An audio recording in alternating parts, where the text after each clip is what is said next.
नमस्कार दोस्तों, स्वागत है आपका हमारे YouTube चैनल स्टडी लैंड पर। आज हम सीटेट और एस्टेट और इसी तरह के एग्ज़ाम्स के रिलेटेड जो मनोवैज्ञानिक यानी साइकोलॉजी के क्वेश्चंस आते हैं उनको लेकर एक नई सीरीज़ स्टार्ट कर रहे हैं। तो आज हम इंट्रोडक्शन के बारे में जानेंगे, साइकोलॉजी के इंट्रोडक्शन के बारे में।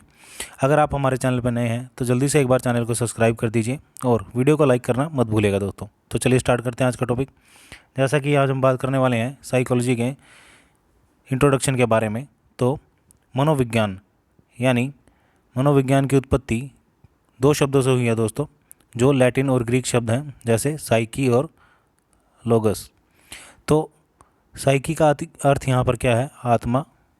और लोगस का अर्थ यहाँ पर माना गया अध्ययन करना, यानी लोगस को विज्ञान भी कहते हैं और अध्ययन करना यानी आत्मा का अध्ययन करना। दोस्तों, साइकोलॉजी दर्शन शास्त्र यानी फिलोसफी से ही निकला है और इस शब्द का सबसे पहले जो प्रयोग किया था वो किसने किया था? रुडोल्फ गोल्काई, जो एक जर्मन फिलोसोफर थे दोस्तों। इसके अध्ययन के लिए भिन्न भिन्न समय में अलग अलग मत रहे हैं। जैसे सबसे पहले दर्शन शास्त्र और साइकोलॉजिस्ट ने इसे आत्मा का अध्ययन कहा है दोस्तों, यानी स्टडी ऑफ सोल। दर्शन शास्त्र फिलोसफी के निकट होने के कारण इसको आत्मा का अध्ययन कहा जाना स्टार्ट हुआ 16वीं शताब्दी में, जिसके समर्थक थे प्लेटो और अरस्तु यानी एरिस्टोटल। इन्होंने मनोविज्ञान को आत्मा का अध्ययन माना, लेकिन आगे चलकर इस बात की आलोचना होने लगी कि आत्मा क्या है और कहाँ रहती है। इस तरह की जो मिथ थे, यानी आत्मा को किसी ने नहीं देखा, तो इसीलिए इसको आत्मा का अध्ययन कैसे कहा जा सकता है। तो ये जो मनोविज्ञान को परिभाषा थी कि आत्मा का अध्ययन है, इसको खारिज कर दिया गया दोस्तों।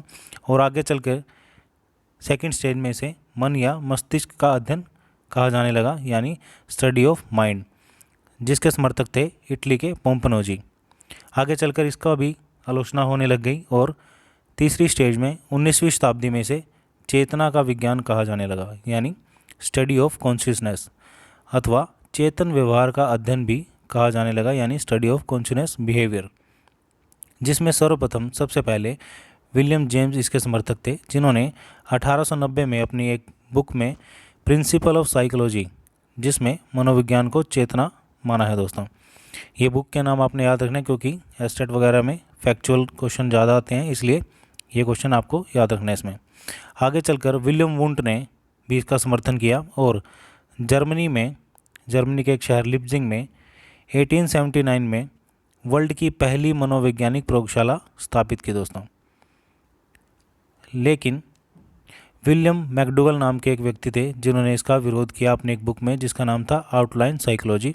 और इसी के चलते सिगमंड फ्रॉयड, एक बहुत बड़े साइकोलॉजिस्ट हुए हैं, उन्होंने भी इसका बहिष्कार किया और कहा कि ये चेतन का यानी चेतना का अध्ययन कैसे हो सकता है। इन्होंने जो मनुष्य के चेतन मन है यानी मन है, उनकी 3 दशाएं बताई, जैसे फर्स्ट चेतन मन, दूसरा अचेतन मन, तीसरा अर्धचेतन मन यानी कॉन्शियसनेस, अनकॉन्शियसनेस और सेमी कॉन्शियसनेस। इन्होंने कहा कि पूरे मस्तिष्क का चेतन मन जो है 1/10वां भाग है। तो ये कैसे कह सकते हैं हम कि ये साइकोलॉजी जो पूरे मस्तिष्क को अध्ययन करने में दर्शाती है, वो कैसे सिर्फ चेतना का विज्ञान हो सकता है। तो ये भी बात यहाँ पर खारिज कर दी गई और आगे चल के 20वीं शताब्दी में इसे व्यवहार का विज्ञान यानी कि स्टडी ऑफ बिहेवियर कहा गया और इसको मान्यता मिली, जिसका समर्थन वॉटसन, मैकडूगल, स्किनर और थॉर्नडाइक जैसे मनोवैज्ञानिकों ने किया दोस्तों।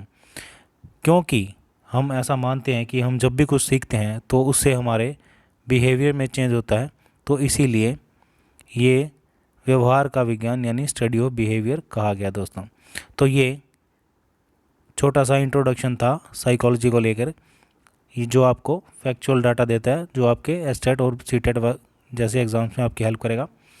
इसी तरह की अन्य वीडियो देखने के लिए हमारा चैनल सब्सक्राइब करना मत भूलिएगा। तब तक के लिए thank you so much, goodbye. पढ़ते रहो और आगे बढ़ते रहो।